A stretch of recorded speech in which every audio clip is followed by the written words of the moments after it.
setiap manusia mendapat 24 jam.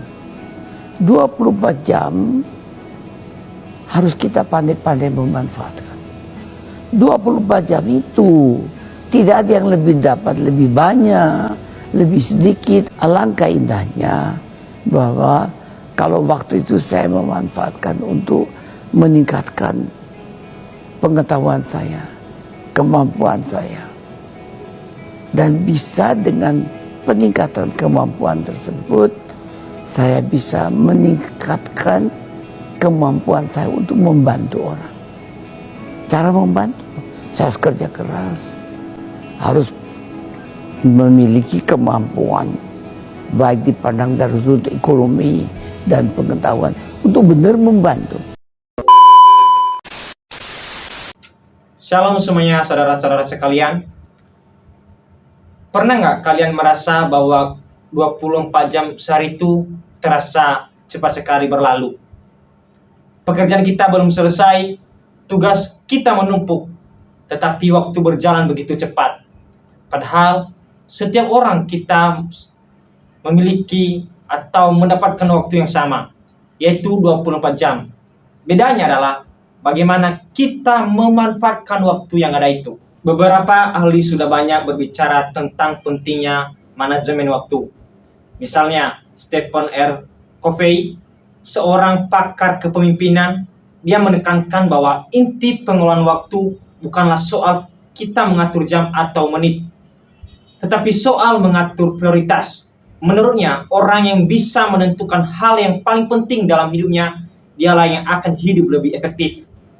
Lalu ada juga Brian Tracy mengatakan bahwa dialah seorang motivator yang banyak menulis tentang produktivitas.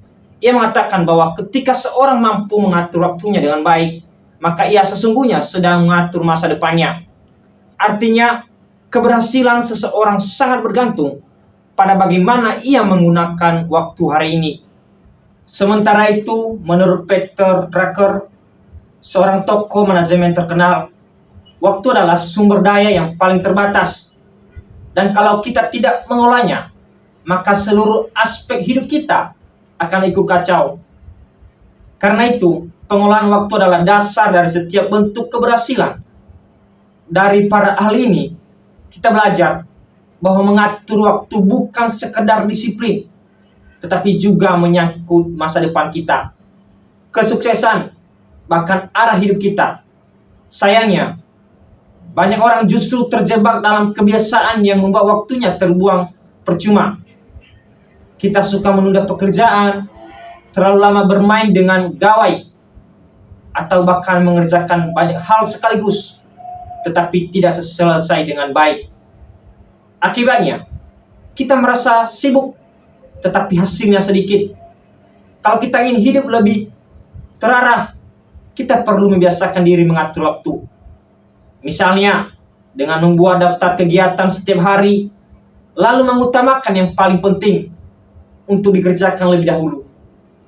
Kita juga bisa membagikan waktu belajar atau bekerja menjadi seberapa bagian singkat, diselingi istirahat sebentar, supaya tetap fokus dan tidak cepat lelah. Kalau saya dan saudara berhasil mengelola waktu, hidup kita akan menjadi lebih teratur. Kita merasa lebih tenang, pekerjaan selesai dengan baik, dan kita tetap punya ruang untuk beristirahat, serta membangun hubungan dengan keluarga dan sahabat juga. Tetapi kalau kita perhatikan dalam sisi Alkitab juga, menekankan betapa berharganya waktu. Mazmur pasal 90 ayat yang ke-22 berkata, "Ajarlah kami menghitung hari-hari kami, supaya kami beroleh hati yang bijaksana." Ayat ini, Bapak Ibu Saudara-saudara sekalian, mengingatkan bahwa waktu adalah anugerah Tuhan. Jadi, ketika kita menggunakan waktu dengan bijak, kita bukan hanya sedang membangun kehidupan yang lebih produktif, tetapi kita juga sedang menghormati Tuhan sebagai Sang Pemberi waktu itu. Para ahli menegaskan bahwa manajemen waktu menentukan kualitas hidup kita. Sementara firman Tuhan mengingatkan kita bahwa waktu adalah berkat yang harus kita syukuri dan gunakan dengan penuh tanggung jawab. Jadi saudara-saudara semua, mari kita kelola waktu kita dengan bijaksana, bukan hanya demi kesuksesan, tetapi juga demi kemuliaan nama Tuhan. Sekian video saya pada saat ini. Tuhan Yesus memberkati kita semua. Shalom.